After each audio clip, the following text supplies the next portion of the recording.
Welcome to the Second Thought for the Day podcast.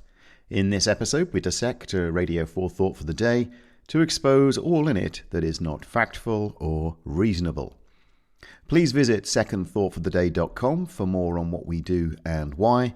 You can also find there a transcript of the broadcast we're about to review and a link to the original BBC audio, as well as show notes and all the other podcasts we've done.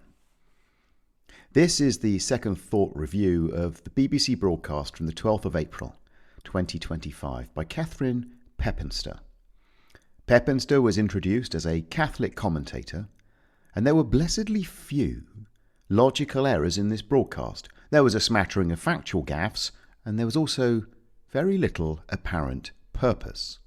On the strength of this broadcast, it's difficult to imagine that Pepinster was ever employed as a newspaper editor. But I guess we all have our bad days. Pepinster is an accomplished journalist. In 2004, she left her role as executive editor at The Independent on Sunday to become the first woman to edit the tablet Catholic newspaper in 176 years of its history. I'm not at all sure what her broadcast was about. It was certainly about cloaks. But why? It was short on message, it was short on point, it was not at all short on cloak. I thought perhaps it might be an obtuse joke and the message was deliberately hidden. Unfortunately, this seems unlikely. The Star Trek meaning of cloak does not feature in this narrative. Before we go any further, here's an edit of Catherine's opening. If you've ever watched the Beatles' film A Hard Day's Night, you might remember a moment of chivalry from Ringo Starr that goes horribly wrong. Ringo is strolling near a building site, spots a puddle and lays his coat across it for a beautiful young woman to step on. She goes straight through into the muddy hole in the ground. Walter Raleigh had more success with his cloak over wet ground, enabling Elizabeth I's dainty shoes to remain dry. Now, on my first listening, it was my impression that she was using the significance of cloaks in the context of Palm Sunday, symbolic of submission and respect, to introduce the concept that she briefly touches on at the end, that of the seamless cloak as a school of thought. Tomorrow, Palm Sunday, is the day when Christians remember Jesus coming into Jerusalem on a donkey with a rapturous crowd waving palm tree branches. It's a moment of jubilation. The crowd want to honour him, and so they lay their cloaks before him. Catherine goes on to note how important cloaks were at this time to their owners, and hence gestures involving cloaks carried significance. For people at that time, a cloak was the most important item of clothing they possessed. It was usually seamless, made from one piece of heavy fabric with a hole for the neck. You might carry crops home from the field in it and use it as a blanket at night. Back, though, to modern Catholic cloak philosophy. The seamless cloak, or seamless garment, appears to be a simple analogue for the church as an undivided whole. Apparently popularised as a school of thought in Catholic circles to rein in errant Catholics who were inappropriately yoking the entire Church of Rome in support of single-issue campaigning, typically against abortion. The point being, I think, that this is just one aspect of being pro-life, which is just one aspect of being Catholic, hence one should be a rounded Catholic and not one who picks favoured cherries. Now, assuming Catherine is well versed in all things seamless cloak and the change that it wants to be within this church, listening to her distill the essence and relevance of it might have been enlightening and interesting. But she did not, and it was not. Let us return to those deviations from logic that were lurking among the folds of all those cloaks. Reference is made to the laying down of cloaks and palm fronds in front of Jesus as he made his way into Jerusalem. Pepinster notes, this is more than chivalry. And so they lay their cloaks before him. It's more than chivalry, easing his way into the city over rough ground. It suggests submission and respect. It's not chivalry at all, Catherine. Unlike Elizabeth and the young woman, who were both walking and apparently in need of cloaks to keep dry their footwear, Jesus was somewhat significantly riding a bloody donkey. He was in no way concerned for the preservation of his dainty shoes or in need of his way into the city over rough ground to be smoothed. He was riding a donkey. Pepinster manages to undermine her own point. It's minor, but I think it's emblematic of a muddle that permeates this whole broadcast. We're also told that it was forbidden in Jesus' time to accept a cloak as repayment of a debt.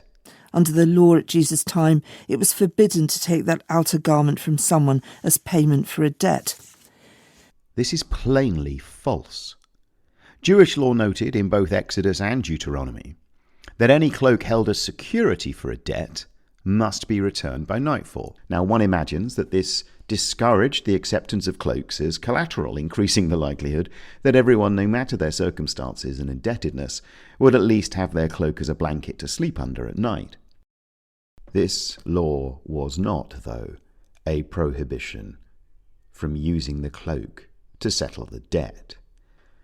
While on the subject of Old Testament law, that chapter of Exodus also insists that a sorceress cannot be allowed to live, and that if a man seduces a virgin and sleeps with her, he must pay the bride price for virgins.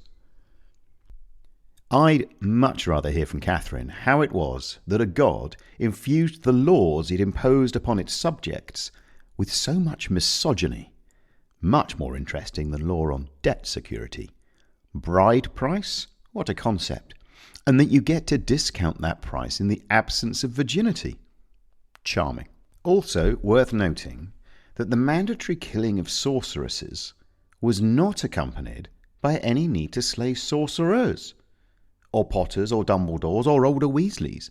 It's only the sorceresses, and the Grangers and the baby of the Weasley clan, that need watch out for death-dealing local god enforcement units.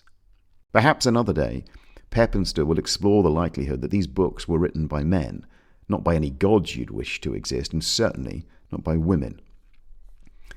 Much as I've enjoyed this digression, the views of the Church on the content and the origins of Scripture cannot be blamed on Pepinster. We can, though, hold her to account for misrepresenting those Scriptures when attempting to make her points. I fear that Pepinster also makes rather too much of the cloak being seamless. The Roman guards who drew lots for Jesus' cloak were not guided, I suggest, by seams, but by practicality. Jeans have seams, but you'd expect a Roman guard with his eye on a pair of Wranglers would be entirely unhappy with just a leg. The value of a cloak was not in its lack of seams, it was very much in its cloakfulness. Half a cloak would have been only marginally more useful than half a donkey. Moreover, here Catherine makes another factual error. Among the Jewish population of Judea and Galilee, outer cloaks were commonly of a type called himatia, which I've almost certainly pronounced incorrectly, but these were constructed from two pieces of fabric sewn together at the shoulders. A simpler item from a single length of cloth with a hole for the head, called a tunic or a chiton, was a common design for undergarments, but rarely seen as a primary outer cloak. If Pepinster can't get the basics of cloaks right in a broadcast about cloaks, we really are up a creek with apple maps. And finally, really as an illustration of my defeat in seeking to understand what the frock Catherine was hoping to communicate, I'll give you these sentences. The cloaks cast before Jesus mirror that, a moment when the crowd offer him in humility what's most precious to them, their cloaks. The cloaks cast before Jesus mirror the cloaks cast before Jesus. Catherine, that's brilliant. I don't know how you do it. There is little coherence here.